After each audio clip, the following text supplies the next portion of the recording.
L'idée, ce qui m'a amené à repenser l'ensemble de l'œuvre de Deleuze à partir de cette notion de mouvements aberrants, c'est que à chaque fois que Deleuze s'intéresse à un auteur, à un philosophe, ou à une œuvre littéraire, ou à une œuvre picturale, ou cinématographique, ou lorsque, avec Guattari, ils explorent le champ politique, ils sont toujours à la recherche de quelque chose qui va produire ce qu'ils appellent des mouvements aberrants.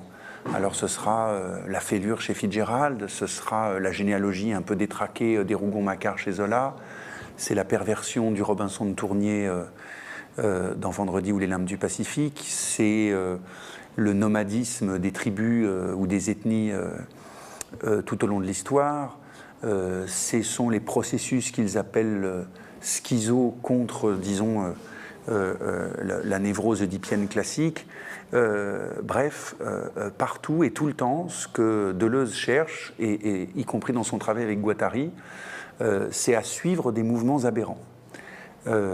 C'est-à-dire qui ont une double caractéristique, c'est-à-dire qu'ils sont à la fois inexplicables, ils ne s'expliquent pas rationnellement, ils n'ont aucune raison de se produire, et en même temps, ils obéissent à une logique impérieuse. Il faut qu'ils soient absolument nécessaires pour ceux qui sont affectés par ces mouvements ou traversés par ces mouvements.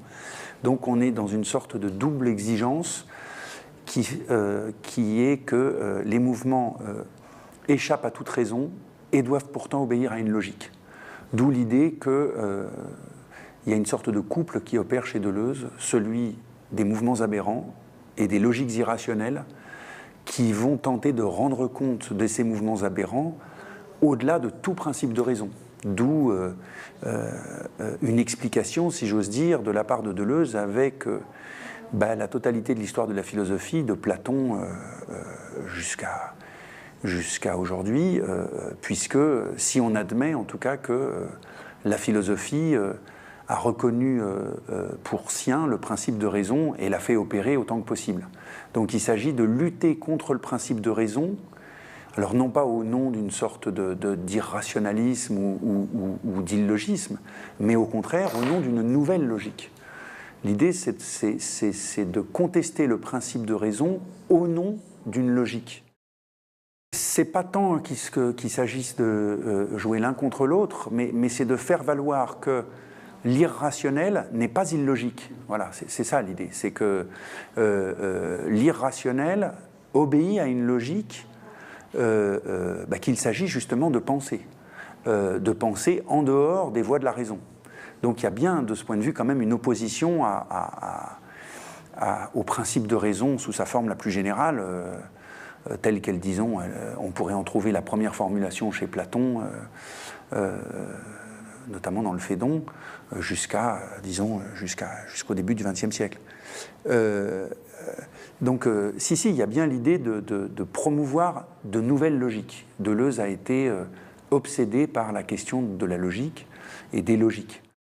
Je crois que Deleuze revendiquait la notion de système et se jugeait de ce point de vue un philosophe assez classique qui voulait construire non pas un système, mais il affirmait que la philosophie est inséparable de construction systématique. Donc, ceci étant, il ne s'agit pas de faire un système englobant. Ce que je cherchais plutôt, c'était de trouver, et là aussi conformément à certaines indications, plus que des indications de Deleuze, c'est à quel problème cette philosophie pouvait s'alimenter. Donc, il ne s'agit pas, disons, d'avoir un concept ou un ensemble de concepts qui englobe la philosophie de Deleuze, mais il s'agit plutôt de trouver un problème qui soit la source d'où tout procède et à laquelle tout se réalimente à chaque fois. Donc, c'est plus, disons, la tentative de chercher à partir de quel problème se déploie la philosophie de Deleuze que d'essayer de reconstruire l'unité d'un système avec ses catégories et ses modes de fonctionnement qui opéreraient de manière uniforme, quel que soit le domaine, disons. Et précisément, pour répondre à la deuxième question, cette prolifération ou cette exubérance des concepts me semble malgré tout obéir non pas à une globalité, mais à une continuité souterraine qui est, oui, le problème que se pose Deleuze, ce problème dont témoignent les mouvements aberrants, qui est la vieille question de quel droit ? Et Deleuze n'a pas cessé, si j'ose dire, de poser cette question à son tour, alors pas du tout sous la forme classique sous laquelle Kant pouvait la poser, ou même sous laquelle Platon pouvait la poser aux yeux de Deleuze, mais justement en rendant cette question perverse. C'est-à-dire, à partir du moment où la philosophie se donne un fondement qui lui permet de distribuer le droit qui revient à chaque faculté de s'exercer ou qui revient aux sages de gérer la cité, etc., etc., Deleuze pose une question qui est mais de quel droit ce droit ? Et faisant valoir du même coup des populations ou des phénomènes ou des réalités qui jusqu'alors avaient été, pour ainsi dire, rejetées hors de la sphère légitime de la philosophie. Et ce qui a été rejeté de la sphère légitime de la philosophie, bien précisément, ce sont ces mouvements aberrants et les logiques irrationnelles auxquelles ils répondent.